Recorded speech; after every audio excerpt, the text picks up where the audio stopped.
Hello दोस्तों, स्वागत है आप सभी का आपके अपने YouTube channel Gautam classes study point पर। जैसा कि आप लोग देख पा रहे होंगे कि डेली न्यूज़ हम लोग लगातार डिस्कस करते हैं। और जैसा कि आपको पता है कि संडे को जो है डेली न्यूज़ करंट अफेयर जो होता है नहीं आता है, और हम लोग फिर से मंडे को सैटरडे टू मंडे हम लोग डिस्कस करते हैं। तो जैसा कि आप लोग जैसे मेरी हेल्प कर रहे हैं, आप सभी का बहुत बहुत धन्यवाद। और उसके विषय में आप लोगों को बता दूं कि जिस तरह से आप लोग इसको करंट अफेयर को कवर कर रहे हैं, ठीक उसी प्रकार आपको कवर करते रहना है हमेशा के लिए। मतलब जितने टाइम तक और जिस एग्ज़ाम के लिए आप तैयारी कर रहे हैं उस एग्ज़ाम से संबंधित और उस पर बेस्ड क्वेश्चन भी मैं आपको बताता चलता हूँ। और जितने सारे मतलब क्वेश्चन होते हैं इसके अंतर्गत यूपीएससी और यूपीपीसीएस के सिविल सेवा के अंतर्गत जितने भी क्वेश्चन होते हैं इसी के अंतर्गत पीडीएफ में हम लोग डिस्कस कर लेते हैं। और उसके साथ में जितनी भी न्यूज़ होती हैं उनको हम कवर करते हैं। जो भी न्यूज़ विस्तृत होती हैं उनको हम मतलब हमारे लिए काफ़ी ज़्यादा महत्वपूर्ण होती हैं, उनको हम काफ़ी बेहतर तरीके से डिस्कस करते हैं। और जो न्यूज़ मतलब हमें लगता है कि मतलब ये न्यूज़ मतलब काफ़ी चर्चा में रहती है और जो चर्चा में कम रहती है, जो पूछे जाने योग्य नहीं है, उसको हम थोड़ा-सा फैक्ट के रूप में देख लेते हैं। तो बिना देरी किए हुए आज हम स्टार्ट करते हैं डेली न्यूज़ करंट अफेयर। और आज डेट है आपकी 16 अक्टूबर, ठीक है? जैसा कि आप लोग देख पा रहे होंगे, दृष्टि की जो मुख्य वेबसाइट है उसी से हम इसको कवर करते हैं, उठाते हैं, ठीक है? भारत में सूचना आयोग आज चर्चा में है और चर्चा का विषय है सूचना आयोग, क्योंकि हमेशा से जो सूचना आयोग है उसके बारे में विभिन्न प्रकार की जो जानकारियाँ होती हैं तो चर्चा में रहती हैं। तो सूचना आयोग आज हमारा फर्स्ट न्यूज़ है और इसको हम कवर करेंगे। तो सबसे पहले क्या है, प्रीलिम्स के लिए हम देखते हैं सूचना का अधिकार अधिनियम, आरटीआई अधिनियम, और उसके साथ में केंद्रीय सूचना आयोग सीआईसी और राज्य सूचना आयोग एसआईसी, स्टेट जो कमीशन है इंफॉर्मेशन कमीशन, और सतर्क नागरिक संगठन।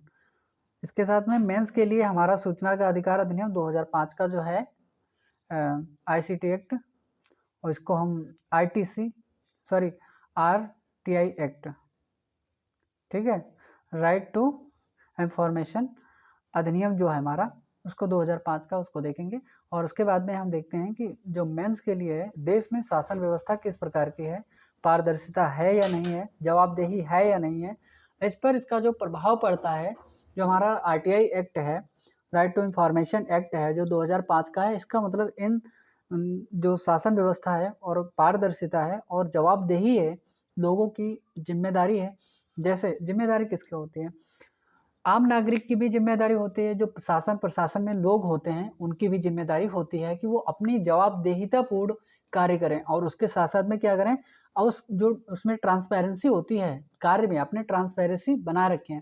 ट्रांसपेरेंसी का मतलब ये है कि अगर व्यक्ति ने किसी कार्य को किया तो अगर किसी ने ऐसा नहीं कहते हैं कर नहीं तो डर नहीं, अगर किसी व्यक्ति ने कार्य किया और उसके अंदर पारदर्शिता है। पारदर्शिता कैसे होगी, पारदर्शिता का मतलब ऐसे कि व्यक्ति ने अगर काम किया और काम करने के साथ पर उसने मतलब अपनी ईमानदारी के साथ में तो किया ही, उसके साथ साथ में अगर वो कहीं पर भी उसको जांच किया जाता है तो वो मतलब वहाँ पर ठोस सबूत मतलब सहित मतलब पेश होता है, मतलब जितनी भी जानकारी है उसकी ठोस है और मजबूत है, और किसी भी तर्क पर उसको कसौटी कसौटी के साथ में कसिए तो वहाँ पर वो खरा उतरता है, ऐसा, ठीक है। तो ये हो गई आपकी पारदर्शिता। जवाबदेही, किसी कार्य के प्रति अपनी जिम्मेदारी जो होती है जवाबदेही उसको निभाना चाहिए हमारे जितने भी शासन प्रशासन में व्यवस्था के अंतर्गत जितने भी लोग हैं। अब हम देखते हैं कि ये चर्चा में क्यों है। स्रोत इसका है द हिंदू से जो आर्टिकल छपा हुआ है। हाल ही में सतर्क नागरिक संगठन सतर्क नागरिक संगठन एसएनएस ने सूचना का अधिकार राइट टू इंफॉर्मेशन आरटीआई अधिनियम 2005 के तहत भारत में सूचना आयोगों के प्रदर्शन पर report card on the performance of the information commission in India वर्ष 2022 और 23 की जो रिपोर्ट है ये जारी करी है। किसने जारी की, इसको कहते हैं सतर्क नागरिक संगठन एसएनएस, ठीक है। अब हम आगे इसको एसएनएस कहेंगे तो आप समझ जाएंगे कि सतर्क नागरिक संगठन ही इसको बोला जा रहा है, ठीक है। इसने एक रिपोर्ट जारी करी है जिससे ज्ञात होता है कि महाराष्ट्र में, देखिए, 1,15,524 लंबित अपीलों के साथ आरटीआई प्रतिक्रिया में सबसे खराब प्रदर्शन करने वाला राज्य रहा है। ये आपका प्रश्न बन सकता है किसमें, जितने भी एसएससी टू स्टेट लेवल हैं, जितने भी एग्जाम्स हैं उनमें, क्योंकि ये जो आरटीआई का अधिनियम है, आरटीआई अधिनियम के अंतर्गत विभिन्न प्रकार के मानदंड बनाए गए हैं और उन मानदंडों पर जो राज्य मतलब खरा नहीं उतर पाता है, जिस राज्य में ये सभी जो सूचनाएं होती हैं, मतलब ये प्रतिक्रिया होती है, वो परिपूर्ण नहीं होती है, उन राज्यों को सबसे खराब कैटेगरी में रखा जाता है। उनमें से महाराष्ट्र सबसे नंबर 1 पर है और यहाँ पर 1,15,524 मामले अपीलों के साथ में लंबित हैं। आरटीआई की सबसे जो मतलब राइट टू इंफॉर्मेशन की जो प्रक्रिया है सबसे मतलब खराब है यहाँ पर। एसएनएस जिसको हमने आपको बताया, सतर्क नागरिक संगठन और भारत में पारदर्शिता एवं जवाबदेही को बढ़ावा देने के लिए समर्पित एक गैर सरकारी संगठन है, एनजीओ है एक, और जो कि नागरिकों को लोकतंत्र में सक्रिय और सूचित भागीदार बनाने के लिए सशक्त बनाने का कार्य करता है। एक्चुअली बात यह है कि जो एसएनएस है, एसएनएस एक गैर नागरिक संगठन है।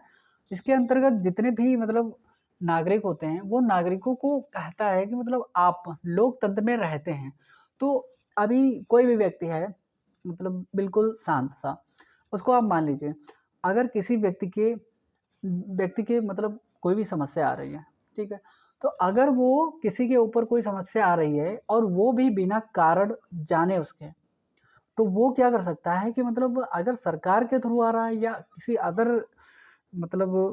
अदर संगठन के द्वारा या किसी गैर सरकारी के मतलब उसके द्वारा आ रहा है, गैर सरकारी संगठन के द्वारा, या मतलब कहीं से भी उसको ये समस्या आ रही है कि उस समस्या से वो परेशान है, तो उसके बारे में जानकारी पूछ सकता है।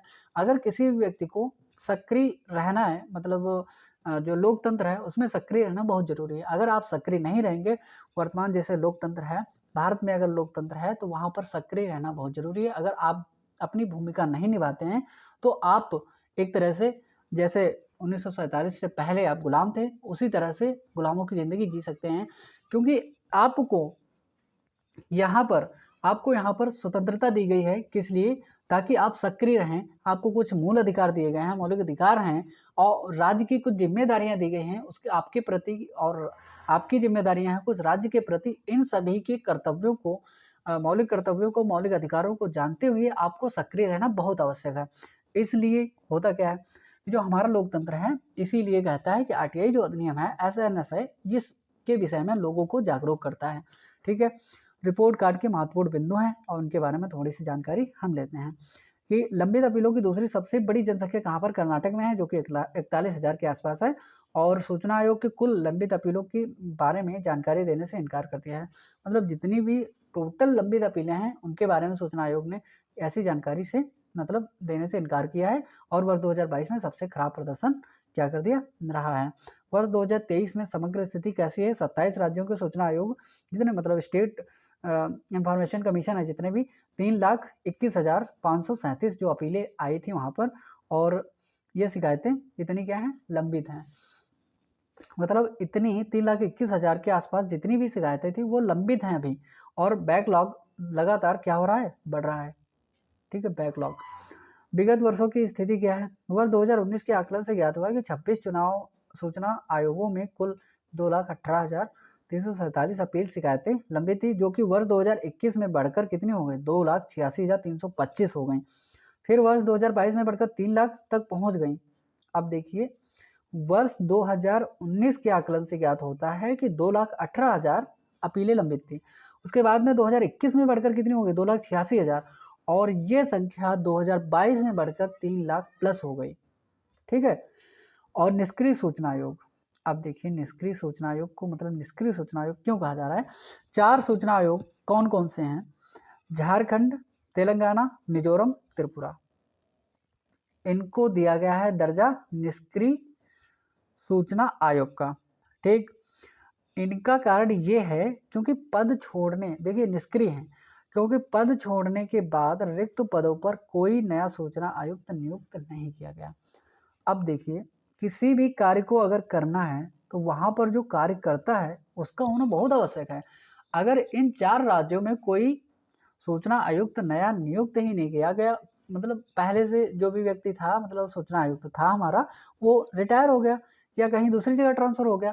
अब जो नया नियुक्त करना था इन 4 राज्यों के अंतर्गत, जिनमें से कौन-कौन सा है, झारखंड, तेलंगाना, मिजोरम और त्रिपुरा, इनमें से तो मतलब इनको नियुक्त ही नहीं किया गया, इनको मतलब कोई पद खाली ही था इनका।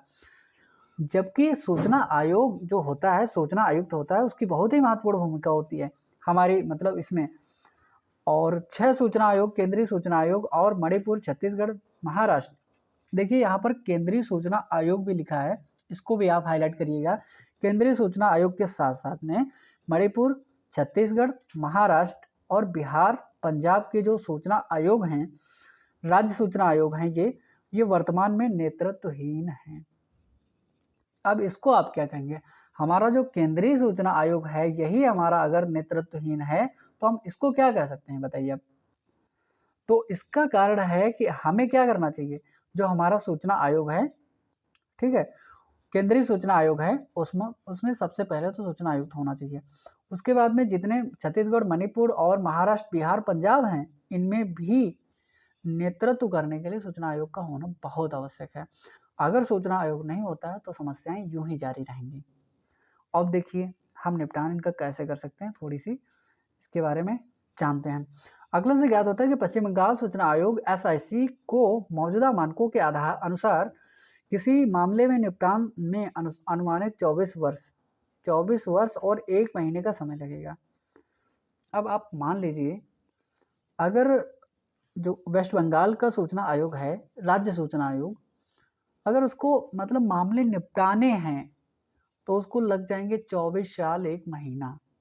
कितना लंबा समय है। वर्तमान में अगर आपकी 25 उम्र है तो लगभग आपकी 50 उम्र हो जाएगी। आपके 50 उम्र तक ये जो मुद्दे हैं वो चलते रहेंगे। निपटाने में इतना खराब प्रदर्शन है राज्यों का। निपटान दर में यह सबसे खराब प्रदर्शन है छत्तीसगढ़ और महाराष्ट्र में। अपील या शिकायत के निपटारे में SIC द्वारा लिया गया निर्णय अनुमानित समय 4 वर्ष से अधिक है। देखिए छत्तीसगढ़ और महाराष्ट्र की जो स्थिति है, जो हमारा पश्चिम बंगाल है, उसकी अपेक्षा थोड़ी सी ठीक है। और छत्तीसगढ़ में जो महाराष्ट्र में जबकि मामले सबसे ज़्यादा हैं, महाराष्ट्र का बॉम्बे हाई कोर्ट तो आप जानते हैं, और वहाँ का जो राज्य सूचना आयोग है वो भी अच्छे से काम करता, इसीलिए यहाँ पर टाइम कम लगेगा।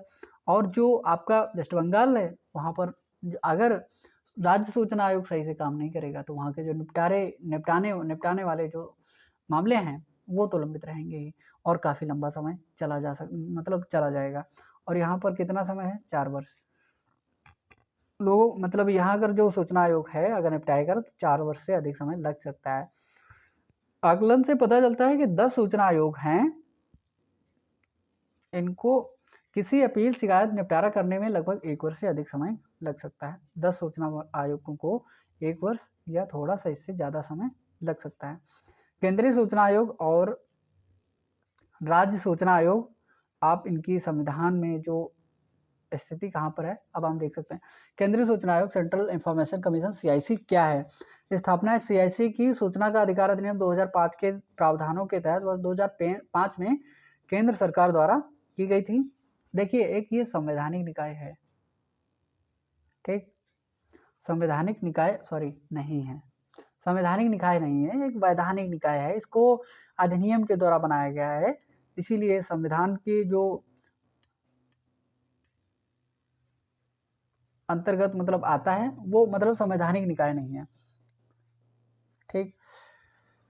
सदस्य आयोग, इस आयोग में एक मुख्य सूचना आयुक्त होता है और अधिकतम 10 सूचना आयुक्त हो सकते हैं। एक मुख्य सूचना आयुक्त होगा और 10 आयुक्त हो सकते हैं, मतलब सूचना आयुक्त जिनको कहते हैं। नियुक्ति राष्ट्रपति द्वारा ही एक सीमित सिफारिश पर की जाती है, समिति की सिफारिश पर की जाती है। और जो आपके राष्ट्रपति द्वारा समिति होती है उसका निर्माण किया जाता है उससे पहले। और इसके इस समिति के रूप में कौन कौन होता है? अध्यक्ष के रूप में होंगे हमारे प्रधानमंत्री, और लोकसभा में विपक्ष के नेता होंगे जो भी, और अगर विपक्ष का नेता नहीं होता है तो जो सबसे बड़ी पार्टी है उसका जो मुख्य आदमी जो होगा, नेता होगा, वही उसी का रहेगा। और एक कैबिनेट मंत्री भी इसमें रहता है। कार्यालय इसका मुख्य सूचना आयुक्त और सूचना आयुक्त केंद्र सरकार द्वारा निर्धारित अवधि के लिए लगभग 65 वर्ष की आयु, कितने वर्ष है यहाँ पर देखिए 65 वर्ष है, ठीक है, 65 वर्ष की आयु तक नियुक्त होते हैं, जैसे कि एससी के जो जज होते हैं वैसे। और जो भी पहले मतलब हो जाए 65 वर्ष की आयु, ठीक है, और यहाँ तक मतलब वो पद पर बने रह सकते हैं और पुनर्नियुक्ति के लिए पात्र नहीं होते हैं, मतलब इनको दोबारा नियुक्त नहीं किया जा सकता। और वर्ष 2019 में आरटीआई अधिनियम और 2005 में संशोधन किया गया था, मतलब वर्ष 2019 में आरटीआई अधिनियम जो 2005 का है उसके अंतर्गत उसमें संशोधन किया गया था। आयोग का कर्तव्य है कि वह सूचना का अधिकार 2005 के तहत किसी विषय पर प्राप्त शिकायतों के मामले में क्या संबंधित व्यक्ति से पूछताछ करे और उचित आधार होने पर किसी भी मामले में स्वतः संज्ञान भी सो मोटो पावर, मतलब वो सो मोटो पावर का मतलब ये है कि अगर उसको आवश्यकता पड़े तभी मतलब स्वयं एक्शन ले, नहीं तो ना ले। आयोग के पास पूछताछ करने हेतु समन भेजने और दस्तावेजों की आवश्यकता आदि के संबंध में क्या है, सिविल कोर्ट की शक्तियां हैं, सिविल कोर्ट, ठीक है। और राज्य सूचना आयोग के पास क्या मतलब उसका अधिकार है, यह इसका गठन जो है राज्य सरकार द्वारा किया जाता है। इसमें एक राज्य सूचना आयुक्त होता है, state chief of information commissioner SCIC, और मुख्यमंत्री की अध्यक्षता वाली एक समिति होती है, उसके द्वारा इसको सिफारिश पर राज्यपाल द्वारा नियुक्त किया जाता है।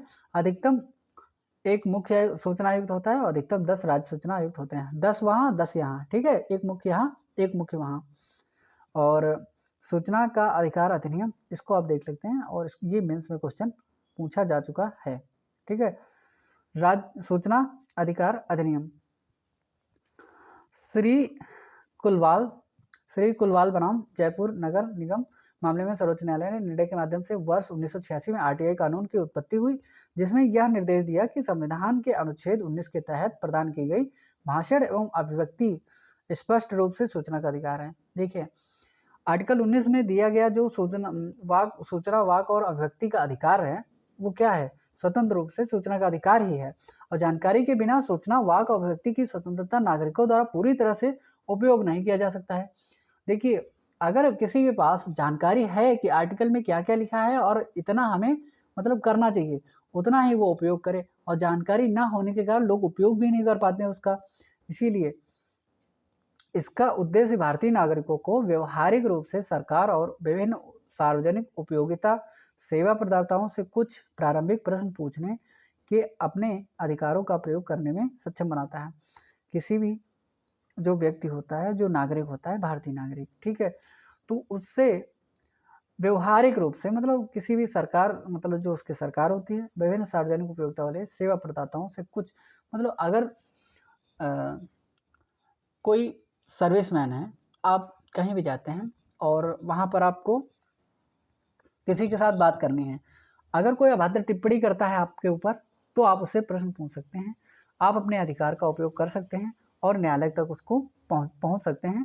सूचना की जो स्वतंत्रता है, अधिनियम 2002 को आरटीआई अधिनियम में बदल दिया गया था, मतलब ये अधिनियम था सूचना की स्वतंत्रता अधिनियम 2002, और वर्ष 2005 में इसको क्या कर दिया गया, आरटीआई अधिनियम राइट टू इंफॉर्मेशन एक्ट 2005 कर दिया गया इसको, और इसका 2019 में इसका संशोधन भी कर दिया गया है।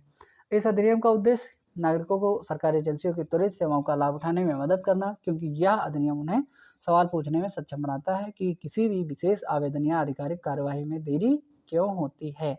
अगर आपके देखिए व्यवहारिक तौर पे समझेंगे तो समझ जाएंगे, अगर व्यवहारिक तौर पे अगर आप समझ नहीं पा रहे हैं तो फिर आप देखिएगा समस्या तो हो सकती है थोड़ी सी। अगर आपके यहाँ पर कोई भी रोड बन रही है, ठीक है, उस रोड को बनाने में ठेकेदार ने 1 साल से बन रही है और 1 ही किलोमीटर बननी है रोड, 1 साल से बन रही है, 1 साल में अभी बन नहीं पाई है, तो उसका रोड क्यों नहीं बन पा रही है, इसका अधिकार पूछने के लिए आपके पास है। ये आपको मतलब अधिकार है कि हमारे गांव में यहाँ पर हमें समस्या हो रही है, यहाँ पर इतनी ये रोड क्यों नहीं बन रही है, इसका अधिकार आपके पास है। ऐसे छोटे मोटे अधिकार जो होते हैं आपके पास, ये कार्यवाही करने के लिए मतलब होते हैं। और इस अधिनियम का मुख्य उद्देश्य क्या है, भ्रष्टाचार मुक्त भारत के सपने को साकार करना, ठीक है। ये बहुत ज़रूरी है कि भ्रष्टाचार मुक्त जब भी हमारा देश हो जाएगा, वैसे ही क्या जो भारत का सपना है पूरा हो जाएगा। सीआईसी और आईसी के कार्यकाल तथा सेवा शर्तों के संबंध में बदलाव लाने हैं सूचना का अधिकार अधिनियम 2005 और 2019 में संशोधन किया गया है। और हाल ही में डिजिटल व्यक्तिगत डेटा संरक्षण अधिनियम वर्ष 2023, देखिए ये अधिनियम मेंस के लिए इम्पोर्टेंट हो सकता है, वर्ष 2023 वाला। इसकी जो धारा है 44 क्लॉज 3 के तहत आरटीआई अधिनियम की धारा 8 क्लॉज 1 क्लॉज जे को संशोधित किया गया है, जिससे सभी व्यक्तिगत जानकारी को प्रकटीकरण की समस्या से निदान मिल गया है।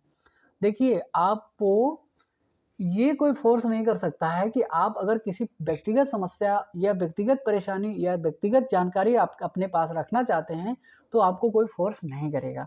ये चीज़ है, प्रकटीकरण की समस्या से निदान मिल गया है कि मतलब उसको प्रकट करना चाहें या ना चाहें उससे निदान मिल गया है तथा पहले से मौजूद अपवादों को हटा दिया गया जिनके तहत इस तरह की जानकारी जारी करने की अनुमति का प्रावधान था।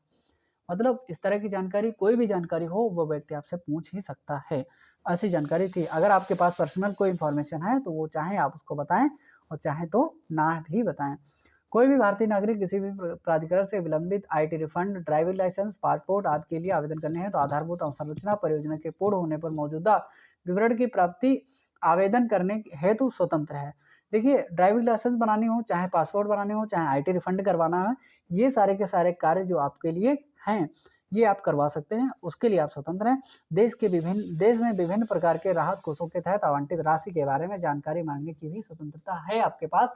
अगर मंत्री जी के पास कोई मतलब रोड के लिए पैसा आया है, किसी के पास कहाँ पर मतलब कोई कार्य करवा रहे हैं, विधायक प्रधान मतलब प्रधानमंत्री सॉरी नहीं, विधायक जी या प्रधान जी, मतलब किसी से भी आप जिससे आप पूछना चाहते हैं जहाँ पर आप कार्य करवा रहे हैं वहाँ पर आपको ये अधिकार है कि वहाँ पर उसकी कितनी लागत राशि आई है इसके बारे में पूछे।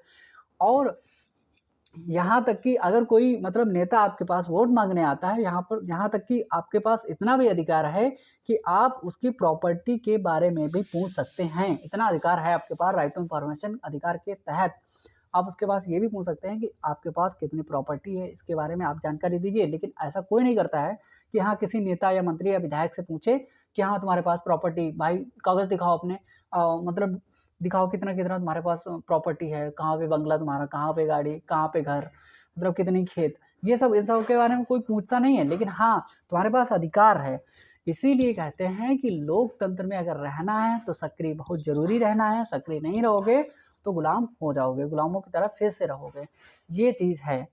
तो ऐसा होता है, सक्रिय रहना बहुत ज़रूरी। छात्रों को विश्वविद्यालय उत्तर पुस्तिकाओं प्राप्तियाँ प्राप्त करने संबंधी स्वतंत्रताएं भी प्रदान करना है। अब आप किसी के पास अगर किसी की कॉपी में लगता है, देखिए स्क्रूटनी कोई भी डालता है, कोई भी व्यक्ति स्क्रूटनी डालता है, ठीक है। तो जब उस व्यक्ति को अगर अपनी कॉपी चेक करवानी है कि अगर लगता है कि आपके पास, आप जैसे स्टूडेंट है, आप किसी भी विद्यालय की या मतलब हाई स्कूल 10 11 की कोई मार्कशीट आई आपके पास या डिग्री की, अगर आपको लगता है कि हमारी कॉपी इस समय सही चेक नहीं हुई है, ठीक है, आप किसी भी एग्जाम को देते हैं, अगर आपको लगता है कि आपकी कॉपी सही से चेक नहीं हुई तो आप उसको रिव्यू करके दोबारा चेक करवा सकते हैं और उसको आप देख भी सकते हैं। ये भी इसी नियम के अंतर्गत आ गया है, ठीक है। आरटीआई नियम के अंतर्गत, अधिनियम के अंतर्गत आरटीआई अधिनियम 2005 से संबंधित कुछ चुनौतियां भी हैं और उन चुनौतियों को थोड़ा सा हम देख लेते हैं। थोड़ा सा जल्दी हम करने की कोशिश करेंगे। इस अधिनियम के प्रावधान कई बार ऐसी जानकारियों की मांग की जाती है कि सार्वजनिक हित से संबंधित नहीं होती हैं और तथा कभी कभी इनका उपयोग जो होता है कानून का दुरुपयोग करने और सार्वजनिक प्राधिकरण को परेशान करने के लिए भी किया जाता है। ऐसा होता है, अगर आप ऐसा करते हैं तो अगर आपकी चोरी पकड़ी जाती है तो आपको दंड का प्रावधान उसमें भी दिया गया है। निरंतर और अत्यधिक जानकारी की मांग करना, अगर कोई व्यक्ति मतलब लगातार आपसे जानकारी मांग रहा है, आपके पीछे ही पड़ गया है तो अब उसको जानकारी देना किसी के लिए भी असंभव हो जाता है। तो इसलिए ऐसा कोई व्यक्ति ना करे, इसके लिए भी यहाँ पर प्रावधान किया गया है अगर वो ऐसा करता है। और देखिए आरटीआई दिखावे के लिए आरटीआई दाखिल करना होता क्या है, अगर जब देखते हैं कि आरटीआई किसी ने मतलब किसी भी एनजीओ ने अगर कहीं पर रोड बन रही थी, ठीक, देखिए समझिए इस चीज़ को, हमारे देश का भ्रष्टाचार कहाँ पर कैसे चल रहा है। अब किसी नेता के पास गया, उस रोड के पास उसको रोड का ठेका किसी ठेकेदार को दे दिया गया। अब उस रोड को ठेकेदार ने बनवाना कार्य बनवाने के लिए चालू कर दिया। किसी प्राइवेट एनजीओ ने उसको, गैर सरकारी एनजीओ ने क्या किया, उसको देख लिया, ठीक है। और वहाँ पर मंत्री जी ने, नेताजी ने, ठेकेदार जी ने वहाँ पर कोई भी पेड़ नहीं लगवाए, वहाँ की जंगल था, वहाँ पर जंगल भी काट दिया। जंगल काटने के बाद में वहाँ पर रोड भी बनाना है, और रोड ऐसी बनाई कि वहाँ पर बहुत सारी धूल भी उड़ रही है। अब जब रोड बनता है तो धूल उड़ना लाजमी है, और जब धूल उड़ेगी तो वहाँ पर क्या होगा, वहाँ पर रहने वाले आसपास के लोगों के लिए समस्या होगी। वहीं पर एनजीओ था, एनजीओ आया, एनजीओ अपना लेके आया ग्रीन ट्रिब्यूनल वालों लोगों को, और लेकर के आया। फिर उसके बाद में क्या किया कि चलो भैया हटाओ यहाँ से, मतलब ये रोड तुम बना रहे हो इतना इतना, हम धरने पे बैठेंगे। लोग, वो एनजीओ वाले क्या होते हैं, धरने बैठ जाते हैं। चलो भैया धरने बैठते हैं, फिर क्या होता है, एनजीओ का जो मेन व्यक्ति होता है उसको क्या कहता है, नेताजी बुलाते हैं, कहते इधर आओ, लो भैया 50 लाख तुम्हारे खाते में पड़ गए, बस काम हो गया, रोड बन रहा है। और फिर वो जो व्यक्ति होता है वो आता है, कहता है अरे चलो ठीक है, नेताजी ने बोल दिया है कि आसपास पेड़ लगवा देंगे। ठेकेदार जी ने क्या कह दिया है कि आसपास पेड़ लगवा देंगे, बीच में पेड़ लगवा देंगे, और इसलिए हम लोग ग्रीन ट्रिब्यूनल मतलब बना देंगे, और वो पेड़ भी लगेंगे, इसलिए इससे हम लोगों को ऑक्सीजन तो मिलेगी। और वो कार्य हुआ कि नहीं हुआ, जरूरी नहीं। इस कार्य के लिए भ्रष्टाचार लोग ऐसे ऐसे करने के लिए तैयार हो जाते हैं। आप समझे होंगे कि अगर नेताजी ने खाया, नेताजी ने जितना भी खाया हो उतना, फिर उसके बाद में ठेकेदार खा गया, ठेकेदार के खाने के बाद में एनजीओ भी जाता है, एनजीओ वाले कहते हैं कि हम धरना देंगे, ये तुमने रोड नहीं बनाई, यहाँ पर इतना पेड़ कटवा दिया, यहाँ पर इतना पर्यावरण का नाश हो गया, इकोसिस्टम यहाँ का बिगड़ गया, ये सब करते हैं। फिर उसके बाद में क्या करता है, सीधे गया उसके खाते में 50 लाख रुपए, चलो भैया एनजीओ अपना चला रहे हैं, आराम से मौज मस्ती कर रहे हैं, है ना। तो ये सारी की सारी चीजें हैं, ऐसे ऐसे लोग भ्रष्टाचार आपके सामने, आपके समक्ष, आपके परिवार, मतलब सॉरी परिवार में नहीं, आपके समाज में लोग कर रहे हैं। तो ये सारी की सारी चीजें हैं, ऐसे आप कैसे भ्रष्टाचार होने देंगे। इसीलिए कहते हैं सक्रिय नागरिक बनना बहुत आवश्यक है, लोकतंत्र में रहना है तो सक्रिय बन के रहना है, ठीक है। सार्वजनिक प्राधिकरण को परेशान करने अथवा दबाव डालने के लिए प्रतिशोधी उपकरण के रूप में आरटीआई दाखिल करना, मतलब किसी से बदला लेने के लिए, मतलब ये आरटीआई दाखिल नहीं करनी चाहिए। और देश की बहुसंख्यक आबादी, निरक्षरता और निर्धनता के कारण आरटीआई का उपयोग किया ही नहीं जाता है। कौन करता है आरटीआई का उपयोग, एक दो व्यक्ति अगर पढ़े लिखे आ भी गए तो लोग उसकी बात ही नहीं मानते, बहुत कम उपयोग किया जाता है पहली बात तो आरटीआई का। हालांकि आरटीआई का उद्देश्य शिकायत निवारण तंत्र बनाना नहीं है। सूचना आयोगों के नोटिस अमूमन सार्वजनिक अधिकारियों को शिकायत के निवारण के लिए आह्वान करने से संबंधित होते हैं। ये नहीं कि आप चलो खुद ही मतलब जाके तोड़ फोड़ करो, ये मचाओ वो मचाओ, ये नहीं। जो आपके अधिकारी हैं उनको आपको अवेयर करने की जरूरत है, आपको सूचना देने की जरूरत है। कभी कभी ऐसा हो सकता है कि जो आपके अधिकारी वो नहीं करते हैं, तो आप ऊपर लेवल के उच्च स्तर पर जा सकते हैं कि हाँ यहाँ नहीं तो वहाँ सही, मतलब वहाँ पर आप शिकायत कर सकते हैं। ऐसा हो सकता है। उप जिला और ब्लॉक स्तर पर डिजिटल एकीकरण की कमी ई गवर्नेंस तंत्र को अवरुद्ध करती है, जो आरटीआई अधिनियम की 2005 के कार्यान्वयन में बाधा उत्पन्न करती है। आगे की राह में जब हम देखते हैं तो कुछ हमें इसका समाधान दिखाई देगा।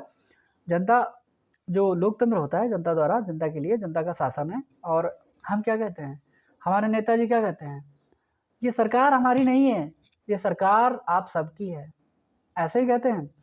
मेरे क्या कहते हैं 140 करोड़ देवी देवता तो नहीं कहते हैं, भाई बहनों, है ना, मेरे दोस्त देशवासियों, ऐसे कहते हैं। तो ये सरकार आप ही की है, हम सरकार नहीं है, ये सरकार आपके लिए चल रही है। ये जो रोड बन रहा है ना, इस पर हम चलने नहीं आएंगे, इस पर आप ही लोग चलेंगे। नेता लोग ऐसे बात करते हैं, ऐसा होता है। तो जनता का है, जनता द्वारा, जनता ने आपको बनाया है, आपको ईमानदारी पूर्वक कार्य करना चाहिए।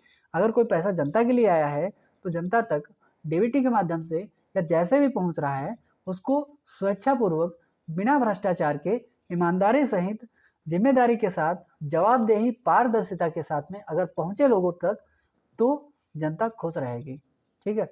अगर इसमें भी भ्रष्टाचार होगा तो फिर जनता चुप नहीं बैठेगी, सक्रिय।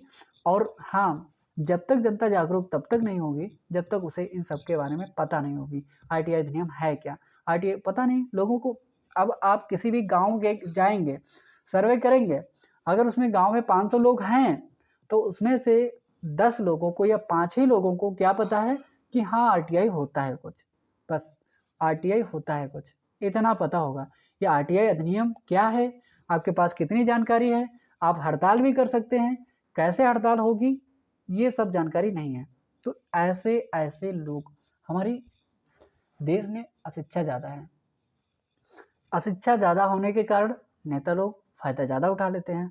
विदेशों का क्या मतलब है, वहाँ पर जो शिक्षा होता है, साक्षरता होता है, साक्षरता दर होता है बहुत ऊँचा। वहाँ पर हर व्यक्ति शिक्षित है, हर व्यक्ति अपनी दिशा में चलना जानता है। वहाँ पर हर व्यक्ति अपनी रास्ता को खुद बनाना चाहता है, बना भी लेता है। वहाँ पर नेताओं और मंत्रियों से उतना ज़्यादा उन पर ज़्यादा प्रेशर रहता है, क्योंकि कोई भी व्यक्ति आरटीआई कर सकता है। यहाँ पर 10 में से 1 लोग अगर आरटीआई करने वाला है, तो कभी-कभी नेता लोग उन 9 को अपने पक्ष में कर लेते हैं, तो आरटीआई का क्या मतलब है? कोई मतलब नहीं रहेगा, है ना? तो ये सारी की सारी समस्याएँ हमारे यहाँ पर और ज़्यादा देखने को मिलती हैं। ऐसे आप अपने आप को माइंड को विस्तार दे सकते हैं, है ना? कि मतलब विदेशों से अपने देश को लिंक करना, वहाँ के प्रशासन शासन को देखना, यहाँ के प्रशासन शासन को कंपेयर करना। अगर आप मेंस में ऐसे उत्तर लिखेंगे, तो बेहतर उत्तर लिखा जाएगा आपको। अगर आप यूपी पीएससी, आरओ, एआरओ वाले, ये लोग मतलब ऐसे विदेश को अपने देश से कम मतलब कंपेयर करना, यहाँ की इकोनॉमी को वहाँ की इकोनॉमी से कंपेयर करना, हमारे देश की इकोनॉमी किस आधार पर सर्विस सेक्टर पर ज़्यादा डिपेंड है, एग्रीकल्चर पर क्यों नहीं डिपेंड है, मतलब वहाँ की इकोनॉमी में सर्विस सेक्टर का ज़्यादा क्यों है रोल, वहाँ पर मतलब औद्योगिक क्षेत्र कितना विकसित है। मतलब इन सब चीज़ों से देखिए, इकोनॉमी का जो आपका आता है पोर्शन, इकोनॉमी वाला जो निबंध आता है ना, इन सब से डिस्कस करके ही आपको नंबर मिलेगा। ये मतलब नहीं है कि वर्तमान को आप बिल्कुल डिस्कस करने करें ही ना। वर्तमान की ग्लोबलाइजेशन जो मतलब है वर्तमान में, इस सब को भूल करके, लिबरलाइजेशन, प्राइवेटाइजेशन, इन सब को भूल करके आप बाकायदा मतलब ऐसा लिख रहे हैं कि फैक्ट वहाँ की इकोनॉमी इतनी है, भारत की इकोनॉमी इतनी है। भारत ने अभी हाल में 5वीं अर्थव्यवस्था का स्थान ले लिया है। ऐसे फैक्ट नहीं लिखने हैं, आपको आधार क्रिएट करना पड़ेगा। उस आधार पे, उस पैमाने पे, उस मानदंड पे आपको चलना पड़ेगा, तभी आप निबंध और मेंस की आंसर राइटिंग कर सकते हैं, ठीक है? माफ़ कीजिए, ज़्यादा हम लोग कुछ मतलब बढ़ गए आगे। देखिए, लोकतंत्र जनता द्वारा जनता के लिए और जनता का शासन है, ठीक है? तीसरे प्रतिमान को तीसरे प्रतिमान मतलब जनता का शासन को प्राप्त करने हेतु राज्य को जागरूक जनता महत्व और एक राष्ट्र के रूप में देश के विकास, उसकी भूमिका को स्वीकार करना होगा। इस संदर्भ में आरटीआई अधिनियम संबंधित अंतर्निहित मुद्दों को हल किया जाना चाहिए, ताकि समाज की सूचना आवश्यकताओं की पूर्ति कर सके। 2019 के आदेश में शीर्ष अदालत की केंद्र और राज्य सरकारों को पारदर्शी, समयबद्ध तरीके से केंद्रीय व राज्य सूचना आयोगों में रिक्त पदों को भरने के लिए कई निर्देश भी जारी किए हैं। और केंद्रीय सूचना आयोगों के मतलब जितने भी जहाँ पर भी राज्यों में और केंद्रीय सूचना आयोग का जो पद खाली है, वहाँ पर मतलब जो अदालतें हैं हमारी, उन्होंने नोटिस भी जारी किया है कि आपको नियुक्त करना चाहिए, लेकिन नहीं हुई अभी तक। अभिलेखों को त्वरित रूप से डिजिटलीकरण और त्वरित रिकॉर्ड प्रबंधन महत्वपूर्ण है, क्योंकि लॉकडाउन में अभिलेखों तक दूरस्थ पहुंच, रिमोट एक्सेस की कमी को व्यापक रूप से आयोगों द्वारा अपीलों की शिकायतों की सुनवाई करने में बाधक होने का कारण बताया। यह सर्वविदित है कि अधिशासन सुधारने के लिए आवश्यक है, किंतु पर्याप्त नहीं है। अधिशासन में जवाबदेही लाने की जरूरत है, और जिसमें भेद खोलने वालों को संरक्षण प्रदान करना, शक्ति का विकेंद्रीकरण करना और सभी स्तरों पर जवाबदेही के साथ प्राधिकार का प्रसार करना शामिल है। देखिए, अगर कोई भी व्यक्ति आरटीआई जारी करता है, आरटीआई मतलब अधिनियम के तहत जाता है, ठीक है, तो उस व्यक्ति को संरक्षण देना सरकार की जवाबदेही होनी चाहिए। अगर कोई व्यक्ति किसी दूसरे व्यक्ति के खिलाफ गया है और आपको उसकी वो जानकारी मिल रही है, तो आपकी उसका सुरक्षा करनी बहुत आवश्यक है। बाय चांस किसी की व्यक्तिगत दुश्मनी हो सकती है। अगर किसी व्यक्ति की व्यक्तिगत दुश्मनी हो सकती है, तो उसको संरक्षण करना बहुत आवश्यक है। किसी व्यक्ति के खिलाफ अगर कोई व्यक्ति गवाही देता है या जवाबदेही देता है या कोई सूचना देता है सरकार को, तो इसके प्रति सरकार को तो मतलब करना ही चाहिए ना, जो व्यक्ति है उसकी संरक्षण करना आवश्यक है, ठीक है। और उसके बाद में हम जब देखते हैं कि फिर भी इस कानून में हमें अधिशासन की प्रक्रिया में विशेष रूप से आधारभूत स्तर जहां नागरिकों की अन्योन्य क्रिया होती है, अधिकतम रूप से होती है, मतलब फिर से गौर करने के बहुमूल्य अवसर प्राप्त होता है। इसलिए आरटीआई अधिनियम 2005 के संबंध में स्थानीय स्तर पर बड़े पैमाने पर जागरूकता उत्पन्न की जानी चाहिए, ठीक है। आरटीआई एक्ट 2018 में क्वेश्चन आया था। सूचना का अधिकार अधिनियम केवल नागरिकों के सशक्तिकरण के बारे में नहीं है, यह अनिवार्य रूप से जवाबदेही की अवधारणा को पुनः परिभाषित करता है। चर्चा कीजिए, वर्ष 2018 मेंस का क्वेश्चन है यूपीएससी का। ठीक है, राइट टू सूचना का अधिकार जो आपको मैंने 2005 का है उसके बारे में बताया। वर्ष 2019 में जो संशोधन हुआ था उसके बारे में मैंने आपको बताया। और जो केवल नागरिकों के सशक्तिकरण के बारे में नहीं है, कह रहा है कि केवल ये जो राइट टू इंफॉर्मेशन एक्ट है ये केवल नागरिकों के सशक्तिकरण के बारे में नहीं है, यह अनिवार्य रूप से जवाबदेही की अवधारणा को पुनः परिभाषित करता है। मतलब जवाबदेही जो है, किसी प्रशासनिक अधिकारी की जो जवाबदेही है उसकी जो अवधारणा है उसको पुनः परिभाषित करता है कि जो जवाबदेही तो है ही, लेकिन उसके साथ साथ में जो आरटीआई अधिनियम 2005 का है वो भी इसके साथ में इसकी जो मानदंड होते हैं उनको पूरा करता है। फिलिस्तीन में यहूदी राष्ट्र राज्य पर गांधी का रुख। अब देखिए, फिलिस्तीन का मुद्दा और इजराइल का मुद्दा काफ़ी चर्चा में है। महात्मा गांधी प्रीलिम्स के लिए ही ये पूछा जा सकता है। महात्मा गांधी इजराइल फिलिस्तीन संघर्ष बाल्फोर घोषणा। मेंस के लिए क्या है, भारत के हितों पर देशों की नीतियों और राजनीतिक प्रभाव, इजराइल फिलिस्तीन संघर्ष को लेकर भारत का रुख और प्रस्तावित समाधान। इंडियन एक्सप्रेस की न्यूज़ है और आपको ये चर्चा में क्यों है आपको हम बताते हैं। महात्मा गांधी फिलिस्तीन में यहूदी राष्ट्र राज्य की स्थापना का वैचारिक रूप से विरोध करते थे। जो राष्ट्रपिता महात्मा गांधी हैं उन्होंने जो फिलिस्तीन में यहूदी राष्ट्र राज्य की स्थापना करना चाहते थे, जो लोग उनको अपने वैचारिक व्यक्तिगत स्तर पर विरोध करते थे। इजराइल और फिलिस्तीन के बीच चल रहे संघर्ष एवं तनाव के संदर्भ में उनके विचार काफ़ी चर्चा में हैं। अब देखिए गांधी जी कैसे चर्चा में आते हैं। गांधी जी द्वारा फिलिस्तीन में यहूदी राष्ट्र राज्य के विरोध का कारण क्या था? यूरोप में यहूदी लोगों की दुर्दशा। वर्ष 1930-40 के दशक में एडोल्फ हिटलर के नेतृत्व में नाजी शासन, जो उसका नाजी संप्रदाय था, नाजी शासन था, उसमें उसके तहत जो यूरोप में यहूदियों को अत्यधिक उत्पीड़न और भेदभाव का सामना करना पड़ा था। हिटलर ने लाखों लोगों को एक एक टैंक में बंद करवा के गैस के नशे वाली गैस के गोले छोड़े थे। जब हिटलर ने ये सब कार्य किया था उस समय के तत्कालीन समय में, तो लोगों के कपड़ों और चप्पलों का इतना ऊंचा ढेर लग गया था कि लोग उसके ऊपर खड़े होके मंजिलों, कहते हैं ना 2, 3, 4, 10 मंजिल हो सकता था। इतना ज़्यादा लोगों की कपड़े और स्लीपर जो उनके चप्पल थे उससे इतना ढेर ऊंचा लग गया था। ऐसा इतना ज़्यादा लोगों को मारा था वो हिटलर। नाजी शासन था वो। नाजियों के शासन के दौरान व्यवस्थित रूप से लगभग 6 मिलियन यहूदियों का नरसंहार किया। उन्हें नज़रबंदी शिविरों में रहने, निर्वासित होने को मजबूर करना पड़ा था। मजबूर होने के साथ साथ में इतना लोगों को अत्याचार पूर्वक मारा गया था, रोंगटे खड़े होने वाले। यहूदियों के प्रति गांधी की सहानुभूति थी कि गांधी जी ने सोचा था कि अगर हिटलर ने ऐसा किया है, गांधी जी की बात हुई थी हिटलर से, और एक बार सुभाष चंद्र बोस भी गए थे हिटलर से जो हेल्प मांगने के लिए, तो हिटलर मना कर देता है। गांधी जी को यहूदी लोगों के प्रति अपार सहानुभूति थी और इन लोगों को ऐतिहासिक रूप से उनके धर्म के कारण प्रताड़ित किया गया था।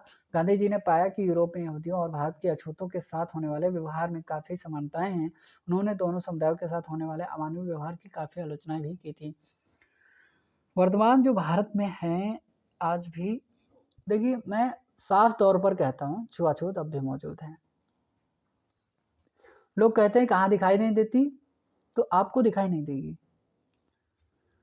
आपको नज़र तभी आएगी जब आप बारीकी से देखेंगे। ठीक है, आज भी कोई सवर्ण व्यक्ति किसी अछूत के घर में, अछूत उसको ना कहें, जो निचले स्तर के मध्यम वर्गीय व्यक्ति हैं, उनके घर में पानी, उनके गिलास में पानी, उनके साथ में खाना बहुत ही कम लोग खाते हैं। उसका कारण क्या जानते हो? आज भी छुआछूत मौजूद है, आपको दिखाई देती है। मैंने इस चीज़ को खूब एब्जॉर्व किया है, मैंने इस चीज़ को देखा है कि आप कहीं भी अगर गए, कोई सवर्ड कास्ट का मतलब व्यक्ति है और आप निचले कास्ट के हैं, तो वहाँ पर जब देखने को मिलता है अगर एक साथ में दोनों लोग पानी भरने गए किसी हैंड पंप से, तो क्या होता है, अगर वो व्यक्ति भर रहा है पहले से तो ठीक, वो भर के गया। अगर उस व्यक्ति ने अपनी बाल्टी लगा रखी है, अगर आपने उस व्यक्ति की पानी को छू लिया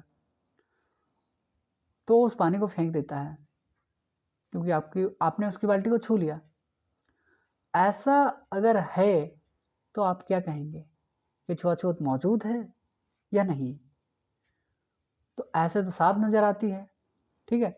लेकिन हाँ, जब आप डॉक्टर के यहाँ जाते हैं, जब आप नाई के यहाँ जाते हैं, बाल कटवाने जाते हैं, जब आप सब्जी लेने जाते हैं, तो वो व्यक्ति क्या है, वो व्यक्ति अछूत नहीं हो सकता है क्या? उस व्यक्ति के पास आप आराम से मतलब बैठ के ताव तो ढंग से बाल कटवा लेते हैं, सब्जी ले आते हैं, उसके यहाँ से दाल खरीद ले आते हैं, उसके वहाँ से फल खरीद ले आते हैं। तो इसमें कौन सी बड़ी बात हो गई भाई, किसी ने आपकी बाल्टी छू ली, उसके हाथों में कुछ गंदा थोड़ी ना लगा था, उसके हाथ में वायरस थोड़ी ना था जो आपकी बाल्टी में छू गया। ऐसा नहीं होना चाहिए। समाज को समझना पड़ेगा, समाज को उच्च जो स्तर है उससे सोचना पड़ेगा, खुले ओपन माइंड से सोचना पड़ेगा, तर्क के आधार पर ठोस निर्णय लेने पड़ेंगे, तभी आगे चलकर ये जो छुआछूत का है, ये जो लोगों के प्रति घृणा है, निम्न व्यवहार है। आप क्या मानते हैं जो हमारे यहाँ पर लोग नाली साफ करने आते हैं वो लोग बहुत निम्न वर्गीय हैं? आप उनको बहुत गलत समझते हैं? ऐसा बिल्कुल नहीं करना चाहिए आपको। जो व्यक्ति आपके यहाँ पर आपकी नाली सफाई करने आता है उसको आपको सम्मान देना चाहिए। आप अगर उसकी जगह पर खुद की नाली साफ करेंगे तो आपको कैसा लगेगा? जरा आप उस व्यक्ति की जगह पर खुद को देखिए रखकर। जब आप उसकी जगह पर खुद को रख के देखेंगे ना, तभी इस चीज़ का बेहतर अनुभव, सही ज्ञान, सही दिशा और लोगों के प्रति जो भावनात्मक जुड़ाव है तब आपका बन पाएगा।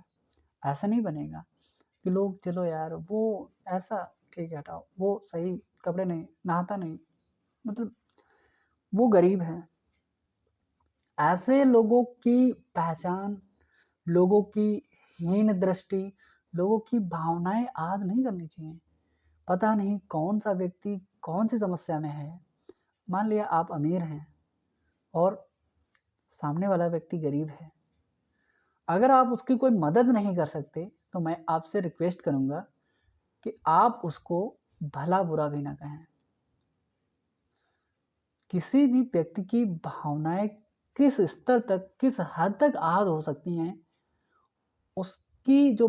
उसकी भावनाओं का अनुमान, किसी भी गरीब व्यक्ति की भावनाओं का अनुमान किसी भी उच्च स्तर के आदमी को, किसी भी अमीर आदमी को नहीं होता है, बहुत ही कम होता है।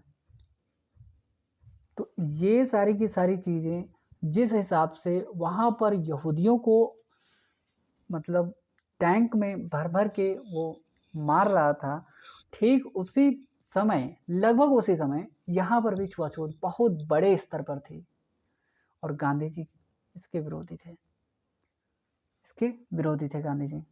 तो वही है यहाँ पर जो भारत में अछूतों के साथ हो रहा था वही यहूदियों के साथ हो रहा था इजराइल में। तो गांधी जी जर्मनी द्वारा यहूदियों के उत्पीड़न को लेकर बहुत चिंतित थे।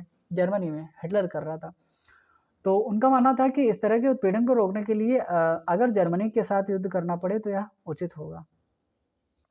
अब आप समझिए कि जर्मनी के साथ उस समय गांधी जी युद्ध करने के लिए तैयार थे, कि मतलब अगर युद्ध भी करना पड़े जर्मनी के लोगों को, जहाँ पर जिनके लोगों के पास, जिनके साथ में छुआछूत हो रही है, उन लोगों को अगर युद्ध भी करना पड़े तो ये भी उचित है गांधी जी। लेकिन अहिंसा के पुजारी माने जाते गांधी जी, समझ रहे हो? जायोनी आंदोलन और उसके लक्ष्य, जायोनी आंदोलन चला था वहाँ पर और उसके परिणाम क्या क्या हुए थे। 19वीं सदी के अंत में फिलिस्तीन और यहूदी लोगों के लिए एक राष्ट्रीय मातृभूमि की स्थापना के लक्ष्य के साथ जायोनी आंदोलन की शुरुआत हुई थी। प्रथम विश्व युद्ध के बाद आंदोलन को बल मिल गया था, मतलब प्रथम विश्व युद्ध में जर्मनी हार गया था ना, इसीलिए युद्ध को बल मिल गया था। वर्ष 1970 में 17 में बाल्फोर घोषणा हुआ था, बाल्फोर घोषणा, जिसके द्वारा फिलिस्तीन में एक यहूदी राष्ट्र की स्थापना हेतु समर्थन मिल गया था और प्रोत्साहन भी किया गया था, उसका हुआ था। द्वितीय विश्व युद्ध के बाद 1947 में संयुक्त राष्ट्र ने 1945 में संयुक्त राष्ट्र की स्थापना होती है। वर्ष 1947 में फिलिस्तीन को अलग अलग यहूदी और अलग अरब राज्यों में विभाजित करने वाली एक विभाजन योजना का प्रस्ताव रखा, जिसके अनुसार यरूशलेम एक अंतर्राष्ट्रीय शहर होगा। मतलब यरूशलेम एक अंतर्राष्ट्रीय शहर होगा, जो राजधानी होगी, राजधानी मुख्य रूप से वही यरूशलेम ही रहेगा, और उसके बाद में यहूदी अलग रहेंगे और अपने जो ईसाई हैं वो अलग। यहूदी नेताओं ने इस योजना को स्वीकार कर लिया, किंतु अरब द्वारा इसे अस्वीकार कर दिया गया। अरबी लोग थे वहाँ पर, अरबी लोगों ने उसको क्या कर दिया, इस योजना को अस्वीकार कर दिया, कहा कि हम आपकी मतलब बात से सहमत नहीं है, जिससे हिंसा भड़क गई थी।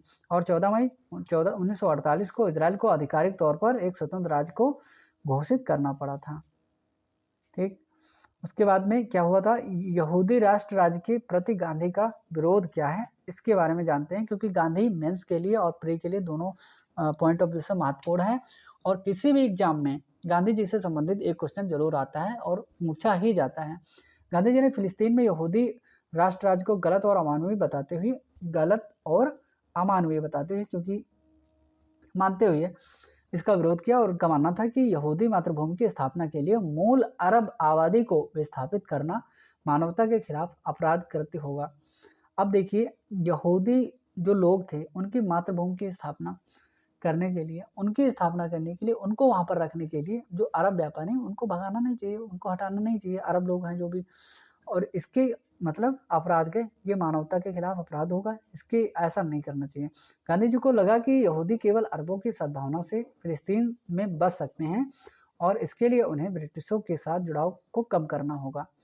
मतलब गांधी जी चाहते थे कि ब्रिटिशर्स के साथ ये जुड़ाव कम रखें अरबी लोग, और यहूदी लोग, और केवल अरबों की सद्भावना से फिलिस्तीन में बसें।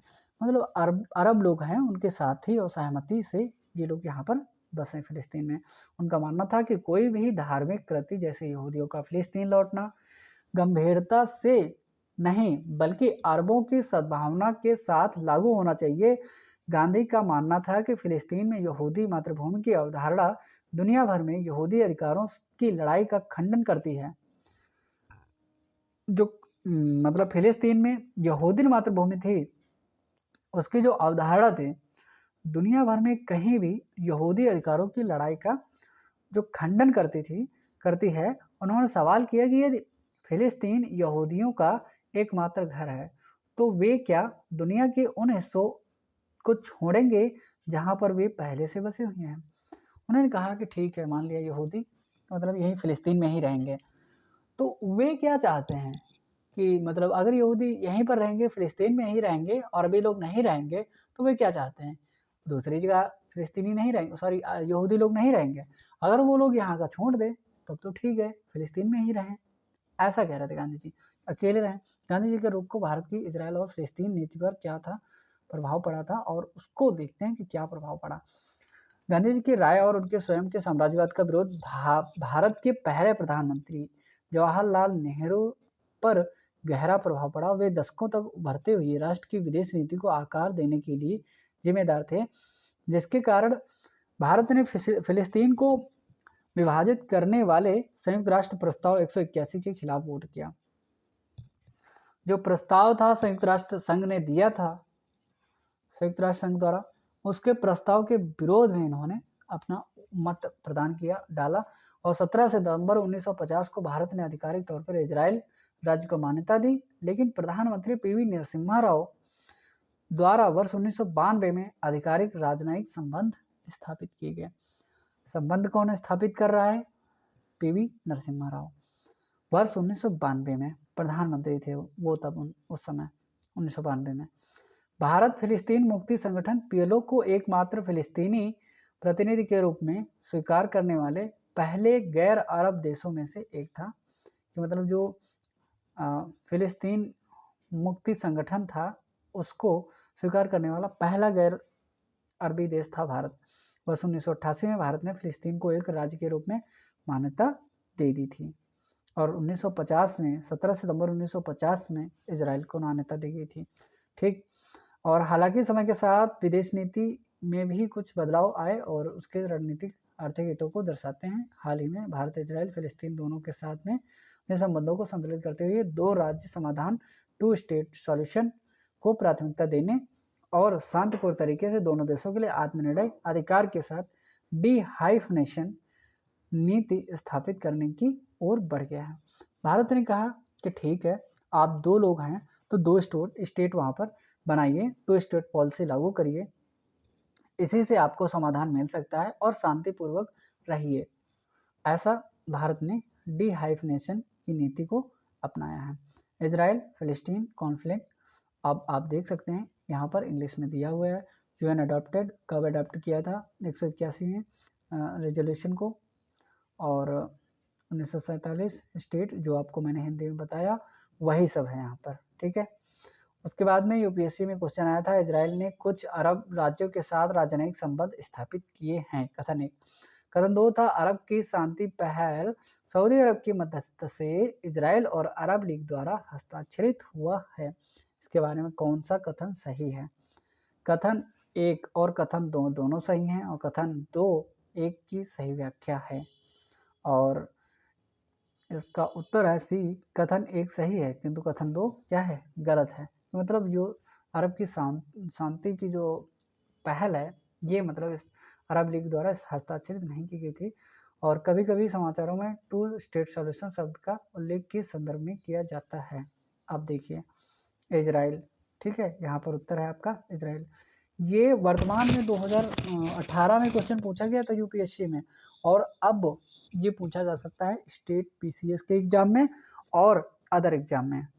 मेंस में एक क्वेश्चन आया था, आवश्यकता से कम नकदी अत्यधिक राजनीति ने यूनेस्को को जीवन रक्षण स्थिति में पहुंचा दिया है। अमेरिका द्वारा सदस्यता परित्याग करने और सांस्कृतिक संस्था पर इजराइल विरोधी पूर्वाग्रह होने का दोषारोपण करने के प्रकाश में इस कथन की विवेचना कीजिए। अमेरिका ने इसकी सदस्यता जो है त्याग कर दी यूनेस्को को। इजराइल विरोधी पूर्वाग्रह मतलब अमेरिका ने ऐसा अनुमान लगा लिया था कि इजराइल मतलब गलत कर रहा है और इसको विरोध में विपक्ष में प्रमाण दिए थे। इजराइल के संबंधों ने हाल ही में ऐसी गहराई और विविधता हासिल की है जिनकी पुनर्वापसी नहीं की जा सकती। विवेचना कीजिए। वर्ष 2018 में क्वेश्चन आया था, खनन हेतु रॉयल्टी दरों को कैबिनेट की स्वीकृति मिल चुकी है और ये दरें निर्धारित की जाएंगी और इसके अंतर्गत प्रीलिम्स के लिए क्या कुछ हमारे पास है। कैबिनेट ने खनन और खनिज विकास और विनियमन अधिनियम 1957, MMDR एक्ट, लिथियम और नायोबियम, खान और खनिज विकास विनियमन अधिनियम संशोधन अधिनियम 2023 और इसको मतलब जो 1957 का नियम है, अधिनियम है, उसको वर्ष 2023 में संशोधित किया गया है और दुर्लभ पृथ्वी धातुओं के लिए रॉयल्टी की दरों को स्वीकृति दे दी गई है।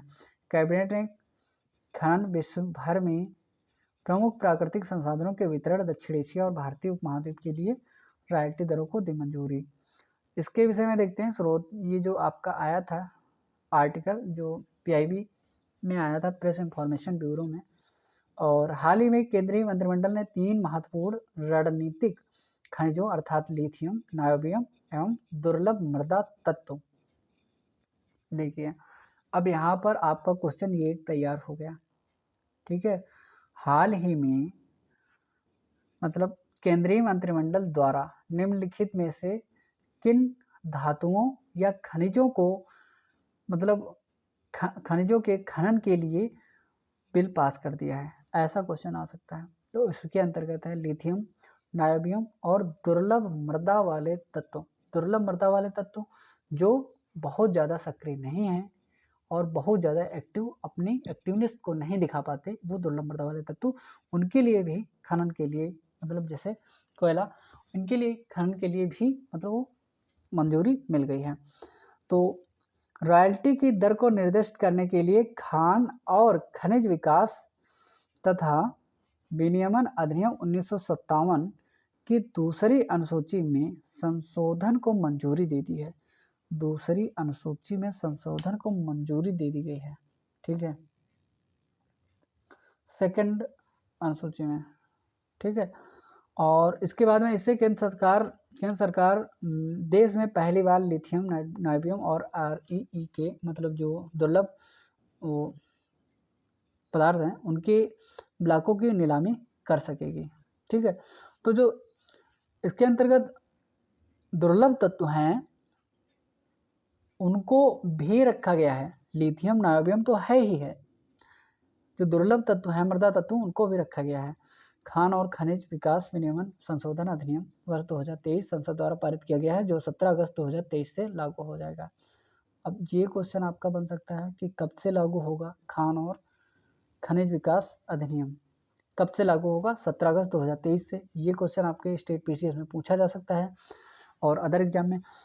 संशोधन ने लिथियम और नायोबियम सहित 6 खनिजों को परमाणु खनिजों की सूची से हटा दिया है, जिसे नीलामी के माध्यम से निजी क्षेत्र को इन खनिजों के लिए रियायतें भी अनुमति मिल गई हैं, उनकी रियायतें भी उनको दी जा सकेगी और वो खुदाई कर सकेंगे। रॉयल्टी दरें क्या होंगी, परिचय इसके बारे में जानते हैं। रॉयल्टी वह भुगतान है जो सरकार को खनिज संसाधनों के निष्कर्षण की अनुमति देने के लिए प्राप्त होती है। और अगर कोई प्राइवेट कंपनी खुदाई करती है, खनन करती है, तो उसके खनन के बदले खनन करने के लिए सरकार को जो अमानत देती है ना, जो मतलब मोटी रकम देती है ना, उसको कहते हैं royalty. Centre for social and economic progress CSEP की रिपोर्ट में कहा गया है कि विश्व में भारत की खनिज रॉयल्टी दरें सबसे अधिक है, जो इसके खनन क्षेत्र की प्रतिस्पर्धात्मकता को प्रभावित करती हैं।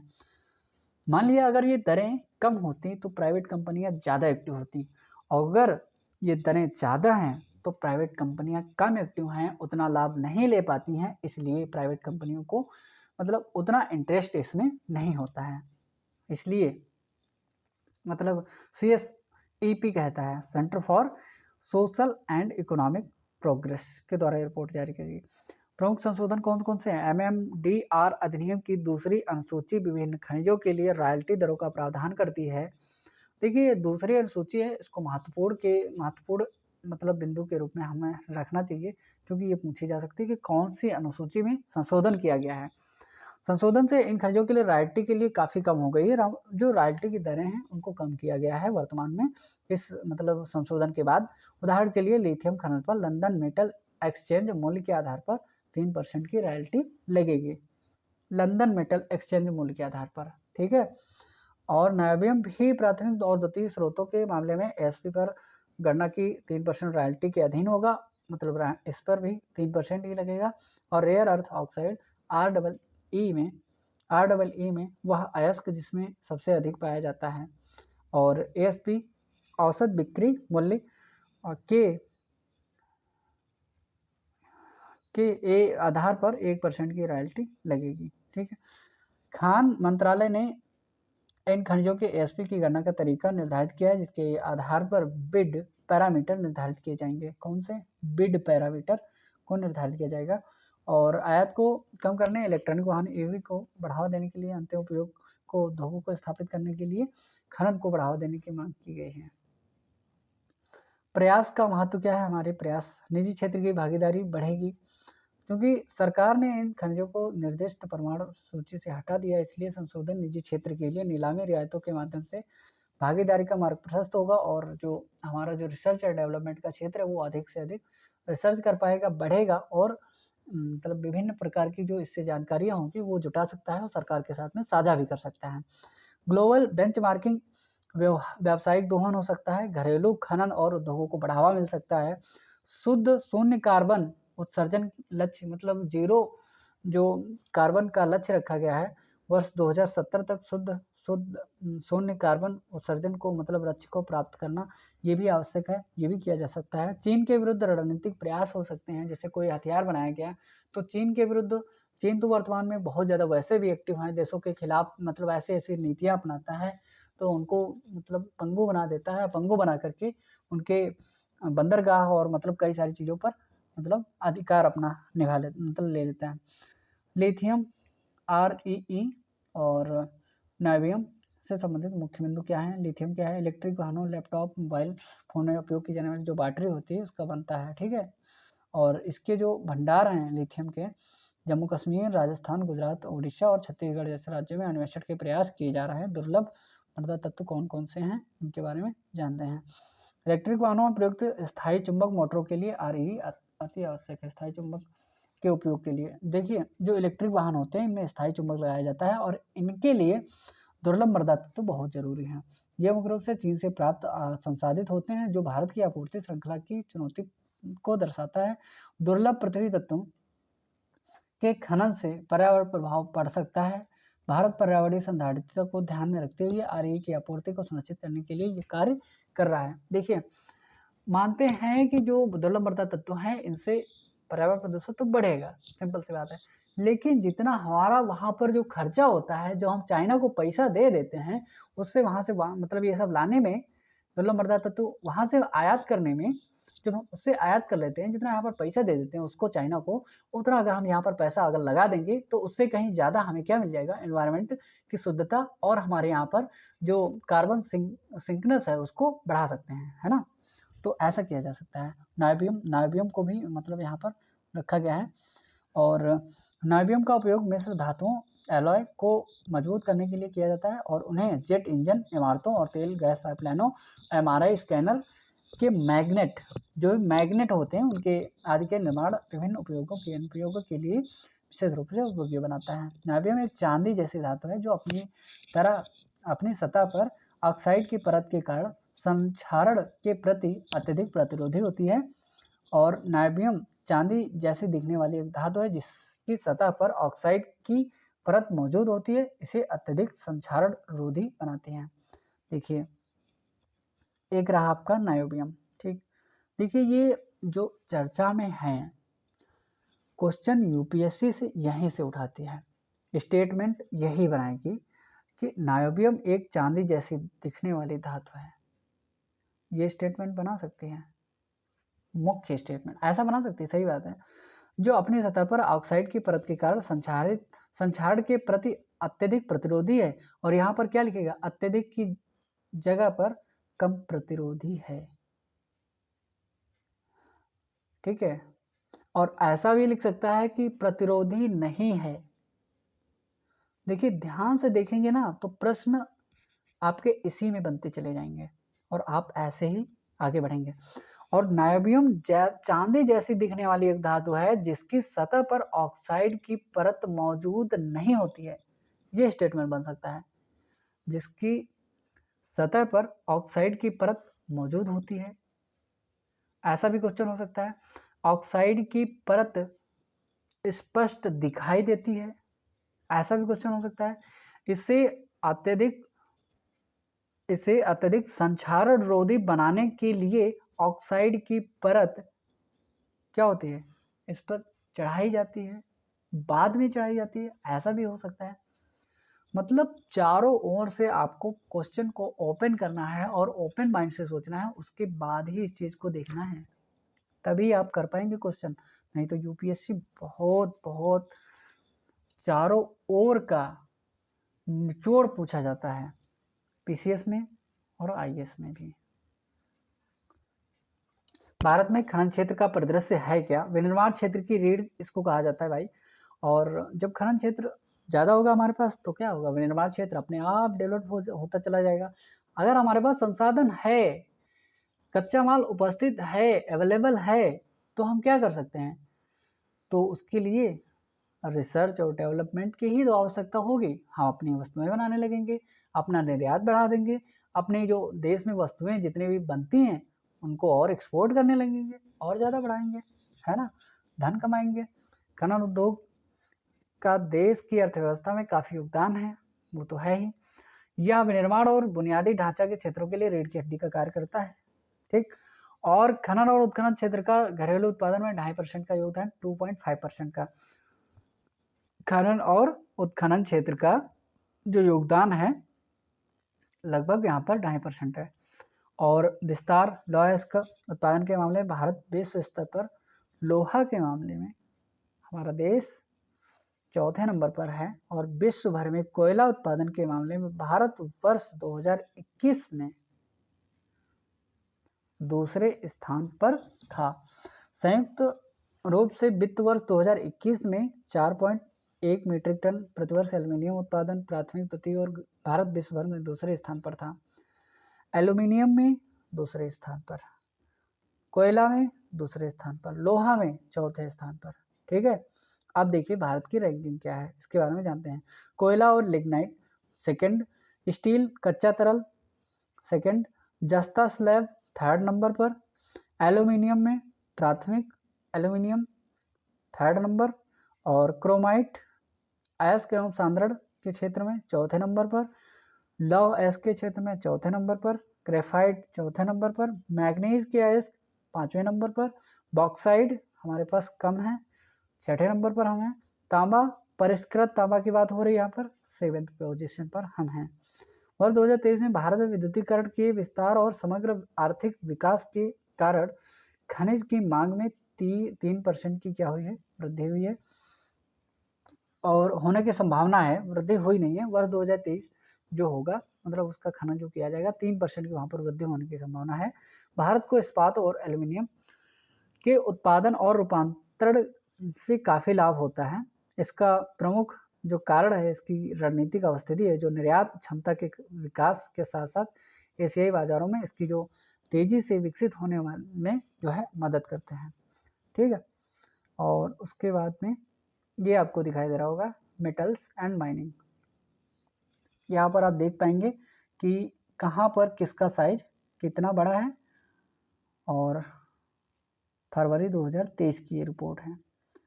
ठीक है,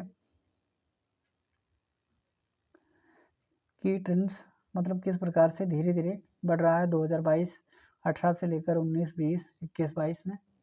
और सिविल सेवा में क्वेश्चन पूछा गया था वर्ष 2021 में। तो गोंडवाना लैंड के देशों में से एक होने के बावजूद भारत के खनन उद्योग का देश के सकल घरेलू उत्पाद जीडीपी में बहुत कम प्रतिशत योगदान, मतलब ये जो आपका क्वेश्चन पूछा गया है कि कहता है कि भारत जो है गोंडवाना लैंड का भाग है, उसके बावजूद भी भारत के पास उतना, भारत का जो योगदान है कोयला क्षेत्र का है, तो उसमें भारत की जीडीपी में उतना नहीं है।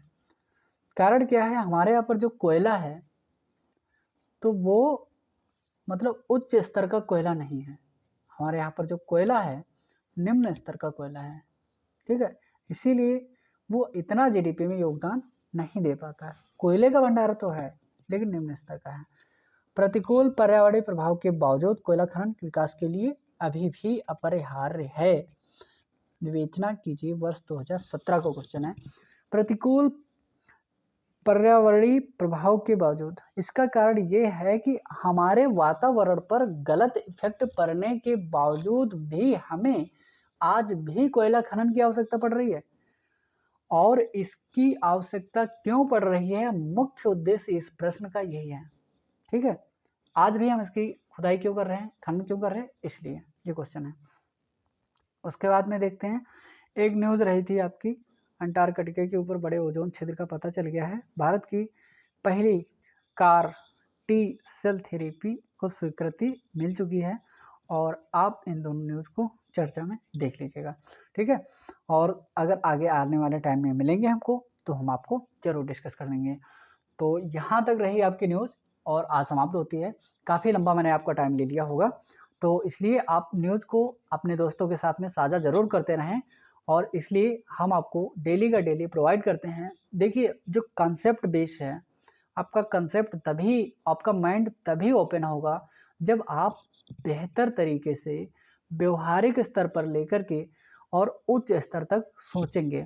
जब तक, देखिए, माइंड मैपिंग करनी बहुत आवश्यक है। उसका कारण ये है कि जब हम मेंस में लिखते हैं, जब हम परीक्षा हाल में बैठते हैं, तो वहाँ पर हमारा दिमाग 1 क्वेश्चन, 2 क्वेश्चन, 5 क्वेश्चन करने के बाद में धीरे धीरे बंद होने लगता है। मैंने ऐसा ऑब्जर्व किया है, एक एग्जाम में नहीं, यूपीएससी, यूपीपीसीएस, बीपीएससी, इन सभी एग्ज़ाम्स के थ्रू मैंने खुद के एग्ज़ाम को एनालिसिस करने के बाद ये आपसे मैं कह रहा हूँ कि ये जो होता है, ये समस्या सबके साथ में आती है और आप किसी भी एग्ज़ाम को देंगे तो ऐसी समस्याएं देखने को मिलती हैं। इसीलिए आपको ओपन माइंड से और माइंड मैपिंग से चीज़ों को अपनी अब्जॉर्प्शन जो क्षमता है उसको बढ़ा करके मतलब इन चीज़ों को देखना चाहिए और व्यवहारिक स्तर पर अपने आसपास की चीज़ों से जोड़कर पढ़ना चाहिए। ठीक है? तो यहाँ पर हम अपनी क्लास को समाप्त करते हैं। आप सब ऐसे ही प्यार हमें देते रहिए, लाइक, शेयर और सब्सक्राइब करते रहें। आप सभी का धन्यवाद। नमस्कार।